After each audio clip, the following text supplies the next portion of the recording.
வணக்கம். இன்றைக்கு வகுப்பில் இடைச்சொற்கள் என்றால் என்ன பார்க்க போகிறோம். இடைச்சொற்கள் பகுதி 1. இடைச்சொல் என்றால் என்ன? பெயர் சொல்லையும் வினை சொல்லையும் சார்ந்து இயங்கும் இயல்பை உடையன இடைச்சொற்கள்.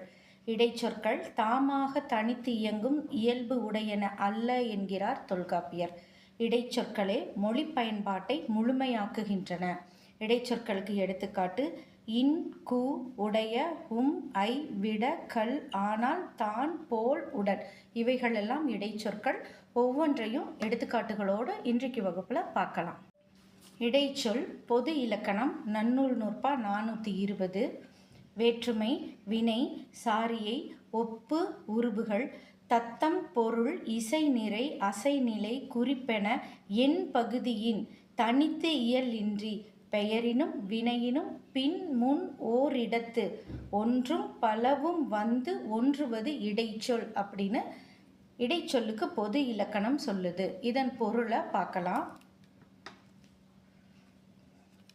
ஐ முதலிய 6 வேற்றுமை உருபுகளும் விகுதிகளும் இடைநிலைகளுமாகிய வினை உருபுகளும் அன், ஆண் முதலிய சாரியை உருபுகளும் போல, புரைய முதலிய உவம உருபுகளும் பிறவாறு தத்தம் பொருள் உணர்த்தி வருபவையும் இசை நிறையாகவும் அசைநிலையாகவும் வெளிப்படையாக வரும். மேலும் ஒளி, அச்சம், விரைவு இவற்றை குறிப்பினால் உணர்த்தியும் இவ்வெட்டு வகையில் பெயர் சொல்லையும் வினை சொல்லையும் சார்ந்து பின்னேயானும் முன்னேயானும் வந்து ஒன்றுபட்டு நடக்கும் தன்மையை உடையது இடைச்சொல் ஆகும்னு நன்னூல் நூற்பா சொல்லுது. இதன் பொருள் என்ன?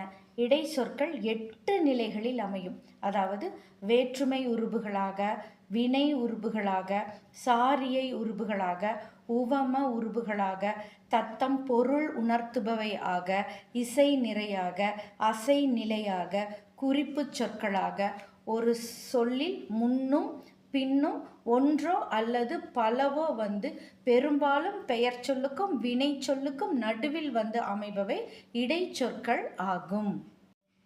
அடுத்ததா இடைச்சொற்களின் வகைகள் பார்க்கலாம். வேற்றுமை உருபுகள் ஐ, ஆல், கு, இன், அது, கண். இந்த வேற்றுமை உருபுகள் இடைச்சொற்களாக அமையும்.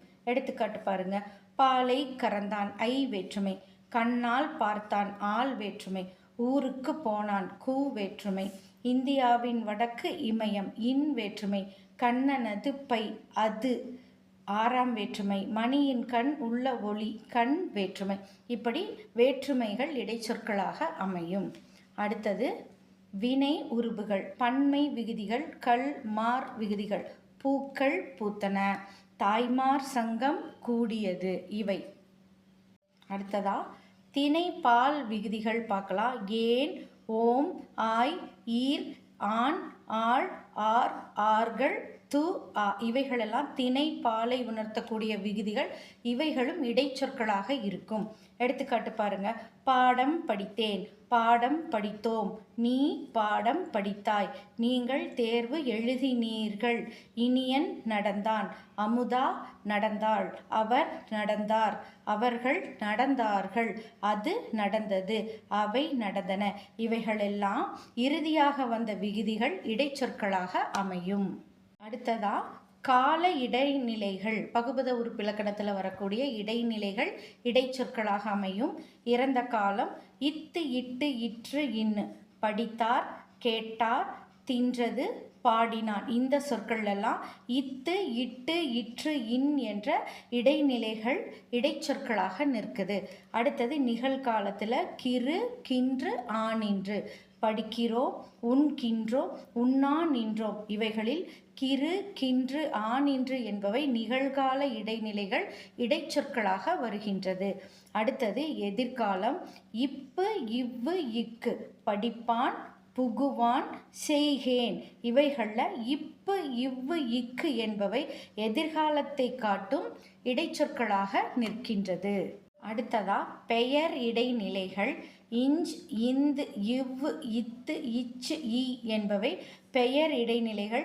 இந்த எழுத்துக்களும் இடைச்சொற்களாக வரும். கலைஞன், பொருணன், ஓதுவான், பாணத்தி, நுழைச்சி, கணியன். இந்த சொற்களில் வரக்கூடிய இஞ்ச், இந்து, இவ், இத்து, இச், இ என்பவை இடைச்சொற்களாக வரக்கூடியவை. தான் பெயரெச்ச வினையெச்ச விகுதிகளாக வரும் இடைச்சொற்கள். பெயரெச்ச விகுதிகள் ஆ, என்பவை. எடுத்துக்காட்டு நடந்த கால்கள் ஆ, பாடும் பறவை அடுத்தது வினையெச்ச விகுதிகள் ஈ, ஊ, மல் என்பவை. எடுத்துக்காட்டு பேசி சிரித்தான், நடந்து வந்தான், செய்யாமல் செய்த உதவி. இவைகள் வினையெச்ச விகுதிகளாக வரும் இடைச்சொற்கள். அடுத்தது எதிர்மறை இடைநிலைகள் ஆ, அல், இல்.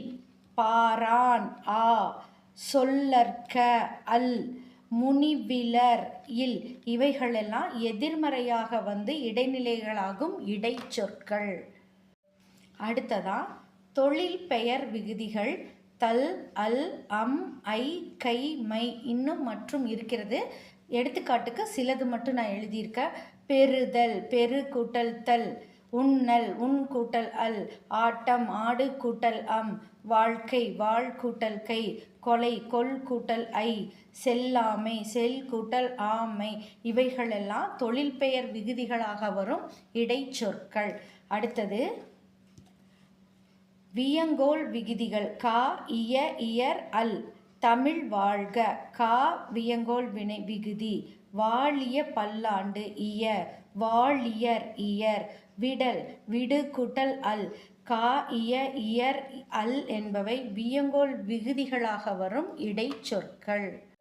அடுத்ததா இணைப்பு இடைச்சொற்கள் அல்லது இல்லையென்றால் ஆனால் ஓ ஆகவே ஆயினும் எனினும். இவைகளெல்லாம் இரண்டு சொற்களை இணைக்கக்கூடிய இணைப்பு சொற்கள்.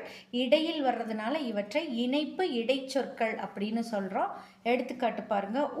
அமுதனும் வந்தான் திருக்குறள் அல்லது ஆத்திச்சூடி படி. அல்லது மழை இல்லை என்றால் பயிர் வளராது. இல்லை என்றால் என் தந்தை அன்பானவர் ஆனால் படிப்பில் கண்டிப்பானவர். ஆனால் இவனோ திருடன் மழை பெய்து கொண்டே இருக்கிறது ஆகவே குடை எடுத்து வாருங்கள். ஆகவே. அடுத்தது அவன் நன்றாக படித்தான் ஆயினும் முதலிடம் கிடைக்கவில்லை. ஆயினும் காமராசர் படிக்காத மேதை எனினும் பல பள்ளிகளை திறந்தார். எனினும் இவைகளெல்லாம் இணைப்பிடை சொற்களாக வரும் இடைச்சொற்கள். அடுத்ததா சாரியை உருபுகள் அத்து, அற்று, அம், இன் போன்றவைகள். எடுத்துக்காட்டு பாருங்க. மரத்தை மரம் கூட்டல் அத்து கூட்டல் ஐ. பலவற்றை பல கூட்டல் அற்று கூட்டல் ஐ. புளியம்பழம் புளி கூட்டல் அம் கூட்டல் பழம்.